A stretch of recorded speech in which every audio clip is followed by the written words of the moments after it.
President Trump's recent authorization of coordinated airstrikes on three of Iran's most fortified nuclear sites, Fordow, Natanz, and Isfahan, marks a seismic shift in U.S. foreign policy and arguably the most dangerous military decision of his presidency.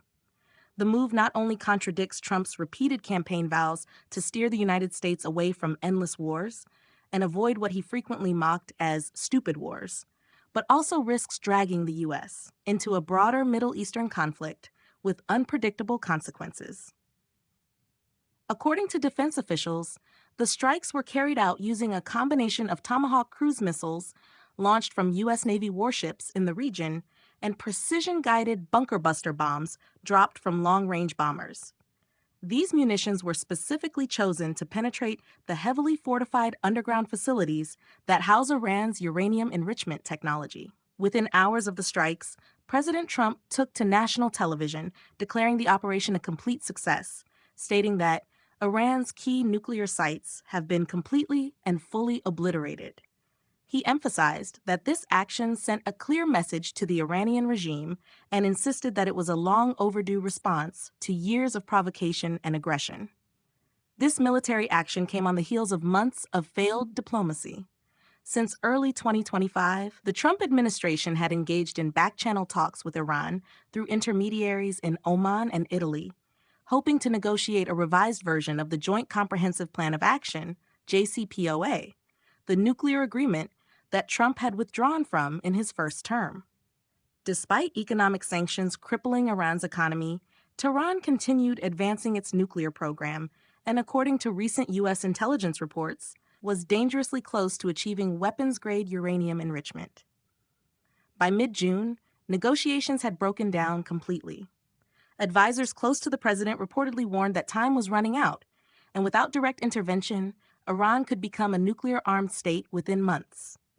Trump, facing both internal political pressure and an opportunity to project strength on the world stage, made the decision to act militarily.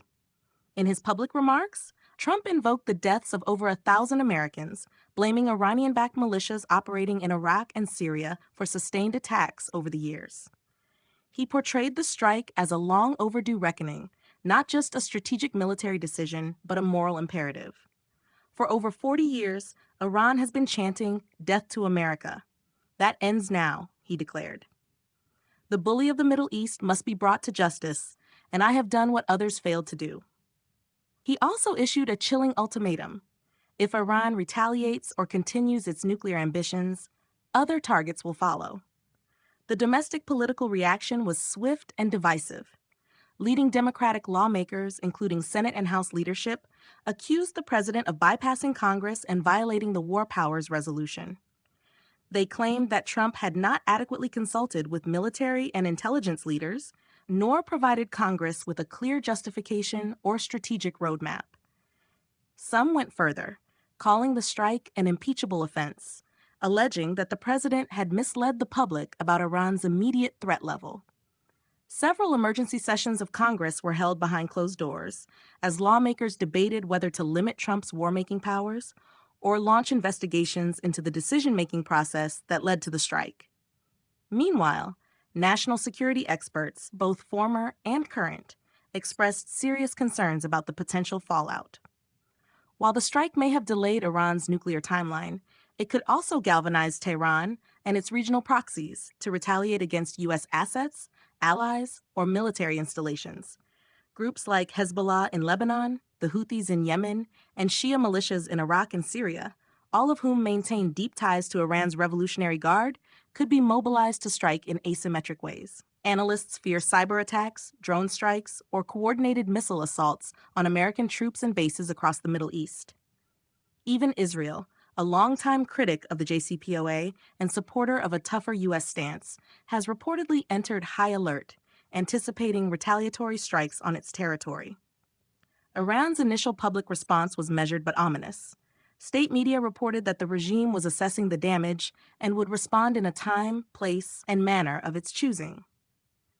The Supreme Leader's office issued a rare statement calling the U.S. strike a declaration of war, while top commanders of the Revolutionary Guard vowed that the resistance front across the region would be activated in full force. Tehran's foreign minister labeled the attack as an act of terrorism and appealed to the United Nations to condemn what it described as a violation of international law and Iranian sovereignty. As of now, the world is bracing for what may come next. Oil markets have surged, regional air traffic has been rerouted, and embassies across the Middle East have increased security protocols. Within the U.S., cities have heightened their alert levels, and Americans abroad have been advised to avoid non-essential travel in several Middle Eastern countries. Whether Trump's high-stakes gamble will be seen as a masterstroke that prevented Iran from acquiring nuclear weapons, or the first step into a catastrophic regional war, remains to be seen. The only certainty is that the geopolitical landscape has now changed, and the potential for further conflict is dangerously real.